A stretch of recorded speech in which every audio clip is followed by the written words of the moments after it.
as far back as I can remember, into earliest childhood, I've always been absolutely fascinated with the idea of death. Now, you may think that's kind of morbid, but you know when a child at night says the phrase, "If I should die before I wake," there's something about it that's absolutely weird. What would it be like to go to sleep and never wake up? Now, most reasonable people just dismiss the thought. They say, you can't imagine that. They shrug their shoulders and say, well, that'll be that. But I suppose I'm one of those ornery people who aren't content with an answer like that. Not that I'm trying to find something else beyond that, but that I'm just absolutely fascinated with what it would be like to go to sleep and never wake up. I mean, lots of people think it would be like going into the dark forever or being buried alive. But obviously, it wouldn't be like that at all. Because we know darkness by contrast, and only by contrast, with light. I have a friend, a girl, who's very intelligent and articulate, and she was born blind. And she hasn't the faintest idea what darkness is. The word means as little to her as the word light. So if you went to sleep, you're not aware of darkness when you're asleep. And so if you went into sleep, into unconsciousness, for always and always and always, it wouldn't be at all like going into the dark. It wouldn't be at all like being buried alive. It would be as if, as a matter of fact, you had never existed at all. Not only you, but everything else as well. You would be in that state as if you had never been. And there, of course, there would be no problems. There would be no one to regret the loss of anything. You couldn't even call it a tragedy because there would be no one to experience it as a tragedy. It would be simple, nothing at all. Forever and for never. Because not only would you have no future, you would also have no past and no present. Now, you would think that that was the point where we'd say, well, let's talk about something else. But I'm not content with that. I demur. Because this makes me think of two other things. This state of nothingness makes me think, first of all, the only thing I get anywhere in my experience that's close to nothingness is the way my head looks to my eyes. Because I seem to feel that there is a world out there, as it were, confronting my eyes. And then behind my eyes, there isn't a black spot.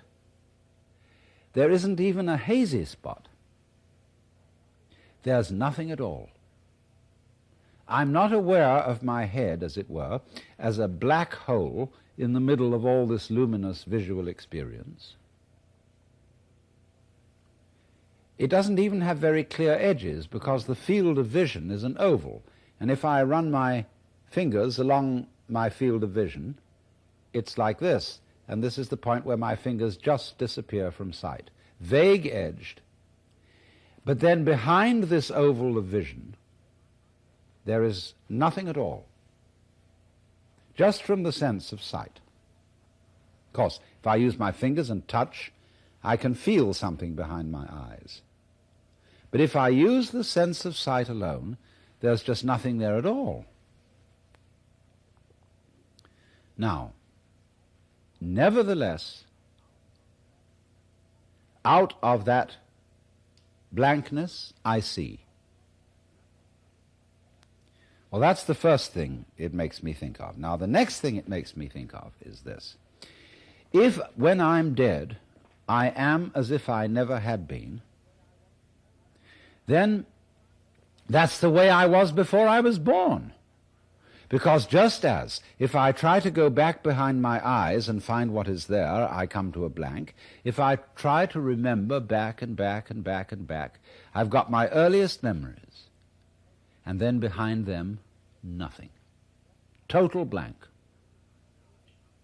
But just as I know there's something behind my eyes by using my fingers on my head, so I know through other sources of information that before I was born there was something going on. There were my father and my mother and their fathers and mothers and the whole material environment of the earth and its life out of which they came, and behind that the solar system, and behind that the galaxy, and behind that all the galaxies, and behind that another blank, space.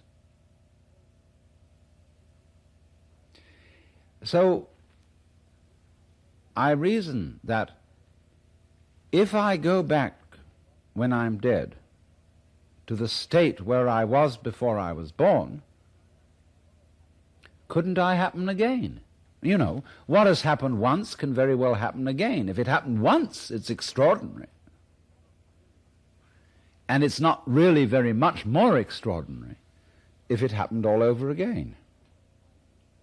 So in other words, I do know for certain, because I've seen people die, and I've seen people born after them, that at any rate, after I die, not only somebody, but myriads of other beings will be born. That I know. We all know that. There's no doubt about it. But what worries us is that when we're dead, there could be nothing at all forever, as if that was something to worry about. Before you were born, there was this same nothing at all forever, and yet you happened. And if you happened once, you can happen again. Now, what does that mean? Well, we'll get at it first in its very simplest way, and to explain myself, I must invent a new verb. This is the verb to I. And in the first place, we'll spell that with the letter I, but instead of having it as a pronoun, we'll call it a verb. The universe eyes. It has eyed in me, and it eyes in you. Now let's respell the word E-Y-E. When I talk about to eye something, it means to look at something, to be aware of something. So we'll change the spelling and we'll say the universe eyes. It becomes aware of itself in each one of us. And it keeps on eyeing. And every time it eyes, every one of us in whom it eyes feels that he is the center of the whole thing, and that I know that you feel that you are I in just the same way that I feel that I am I. And we all have the same background of nothing. We don't remember having done it before.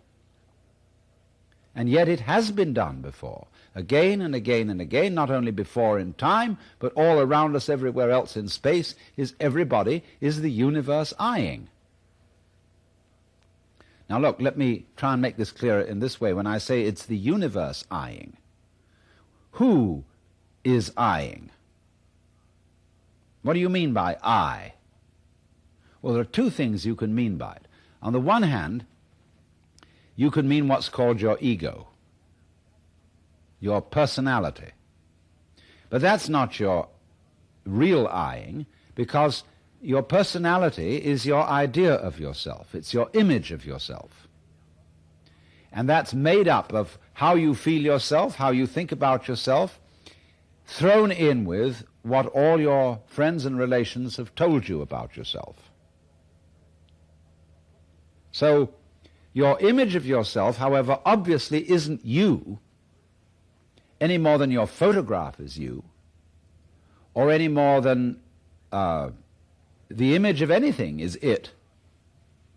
All our images of ourselves are nothing more than caricatures. They contain no information, for most of us, on how we grow our brains, how we work our nerves, how we circulate our blood, how we secrete with our glands, and how we shape our bones. That isn't contained in the sensation or the image we call the ego. So obviously then, the ego image is not myself. So myself contains all these factors that we could say the body is doing, the circulation of the blood, the breathing, the electrical activity of the nerves. All this is me, but I don't know anything about it. I don't know how it came together. I don't know how it's constructed. And yet I do all that. If it is true also to say, I breathe, I walk, I think, I am conscious. I don't know how I manage to be, but I do it in the same way as I grow my hair. So I must therefore locate the center of me, my I-ing, at a deeper level than my ego, which is my image or idea of myself. But how deep do we go? We can say the body is the I. But the body comes out of the rest of the universe, comes out of all its energy. So it's the universe that's I-ing. And the universe eyes in the same way that a tree apples or that a star shines. And the center of the appling is the tree, the center of the shining is the star, and so the basic center, or self, of the I-ing, which is called in this case Alan Watts, which is only a name for this particular physical organism, flowering from, shining out of this particular environment, makes the center of all this I-ing the eternal universe. Oh, eternal. The thing has existed for 10,000 million years and will probably go on for at least that much more. So we won't worry about how long it goes on. But repeatedly it eyes. So that it seems to me absolutely reasonable to assume that when I die and this physical body evaporates and the whole memory system with it, then it will be all over once again, the awareness that I had before, not exactly the same way, but of a baby being born. There will, of course, be myriads of babies born, not only baby human beings, but baby frogs, baby rabbits, baby fruit flies, baby viruses, baby bacteria. And which one of them am I going to be? Only one of them, and yet every one of them, because this experience comes always in the singular, one at a time. But certainly one of them. Actually, it doesn't make much difference, because if I were born again as a fruit fly, I would think that being a fruit fly was the normal, ordinary course of events. And naturally I would think that I was an important person, a highly cultured being, because fruit flies obviously have a high culture. We don't even know how to look for it, but probably they have all sorts of symphonies and music and artistic performances in the way light is reflected on their wings in different ways, the way they dance in the air. And they say, oh, look at her, she has real style. Look how the sunlight comes off her wings. And they, in their world, think they're as important and as civilized as we do in our world. so that if I were to wake up as a fruit fly, I wouldn't feel any different, as it were, than I do when I wake up as a human being. I would be used to it. Well, you say, though, it wouldn't be me, because if it would be me again, I would have to remember how I was before. All right, but you don't now remember how you were before, and yet you're content enough to be the me that you are. In fact, it's a thoroughly good arrangement in this world that we don't remember what it was before. Why? Because variety is the spice of life. And if we remembered, having done this again and again and again and again, we should get bored. And just as a memory is a beautiful thing to have, to remember, without memory we can't be intelligent. But just as I have explained that in order to see the figure you have to have the background, in order that a memory be valuable, you've also got to have a forgettery. That's why we sleep every night, to refresh ourselves. We go into the unconscious so that coming back to the conscious is again a great experience. Well, when that's gone on long enough, when day after day we remember the days that have gone before, even though there's the interval of sleep, there comes a point when really, if we consider what is to our true liking, we will want to forget everything that went before, so that we can have the extraordinary experience of seeing the world once again through the eyes of a baby, whatever kind of baby, so that it's completely new. We have all the startling wonder that a child has, all the vividness of perception, which we can't have if we remember everything forever. So do you see what happens? The universe is a system which not only forgets itself and then again remembers anew, so that there's always this constant change and constant variety in the span of time, but it also does it in the span of space by looking at itself through every different living organism to give, as it were, an all-round view. You know, that's a way of getting rid of prejudice, getting rid of a one-sided view. So, death, in that sense, is a tremendous release from monotony. It puts an interval of total forgetting in a rhythmic process of on and off, so that you can begin all over again and never be bored. But the point is that if you fantasize the idea of being nothing for always and always and always, what you're really saying is, after I'm dead, the universe stops. And what I'm saying is, no, it goes on just as it did when you were born. You see, you may say that you think it incredible that you have more than one life. But I say, first of all, isn't it incredible that you have this one? Isn't it incredible that out of the nothing that is your past, here you are? Well, it's astonishing. So, if that's astonishing, it can always happen again and again and again. Now, what this is saying then is that just as you don't know how you manage to be conscious, how you manage to grow and shape this body of yours, that doesn't mean to say that you're not doing it. Equally, you don't know how the universe shines the stars, constellates the constellation, and galactifies the galaxies. You don't know. But that doesn't mean to say that you aren't doing it in just the same way as you're breathing without knowing how you breathe.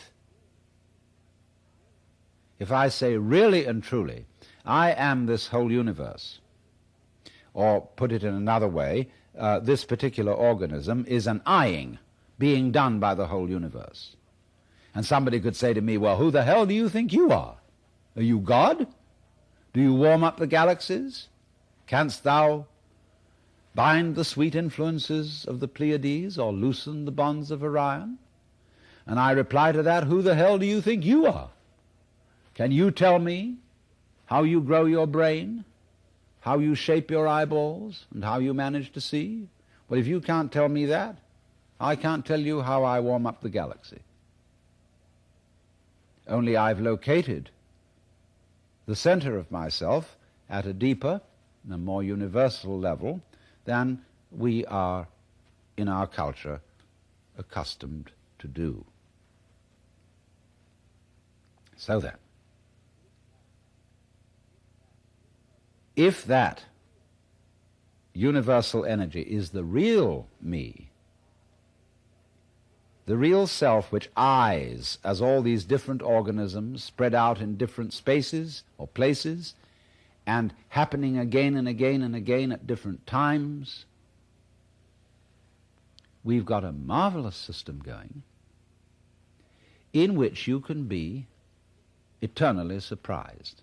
The universe is really a system which keeps on surprising itself.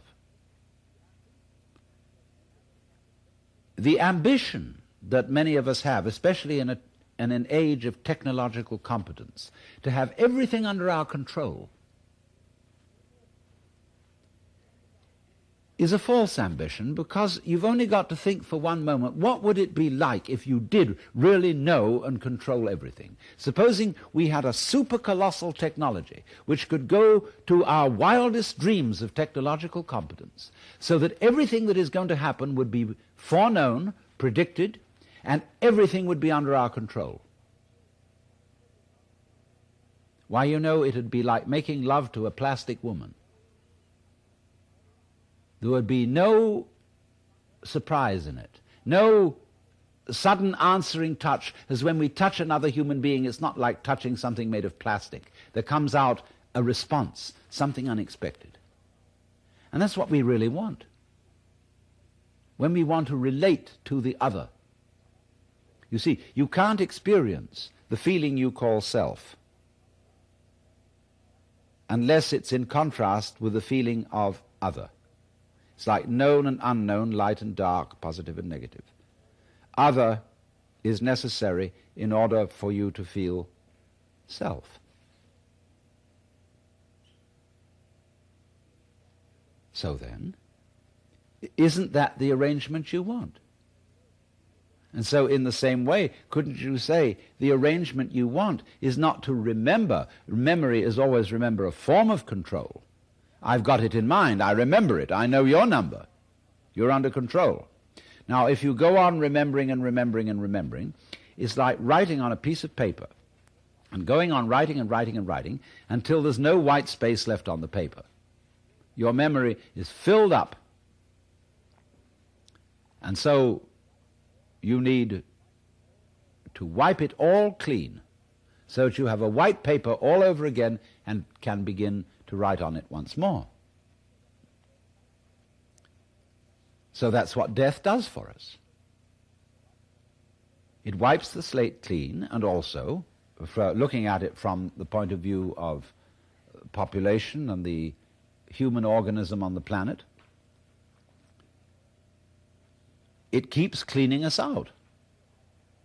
And the idea of a technology which would enable each one of us to be immortal would be something that would progressively crowd the planet with people with hopelessly crowded memories. They would, as it were, be like people living in a house where they'd accumulated so much property, so many books, so many vases, so many sets of knives and forks, so many tables and chairs, so many newspapers, that there wouldn't be any room to move around. To live, we need space. And space is a kind of nothingness, and death is a kind of nothingness. It's all the same principle. And by putting blocks, as it were, or spaces of nothingness, spaces of space, in between spaces of something, we get life properly spaced out, to use the German word Lebensraum, room for living. That's what space gives us, and that's what death gives us. Now look, notice that in everything I've said about death, I haven't brought in anything that I could call spookery. I haven't brought in any information about anything that you don't already know.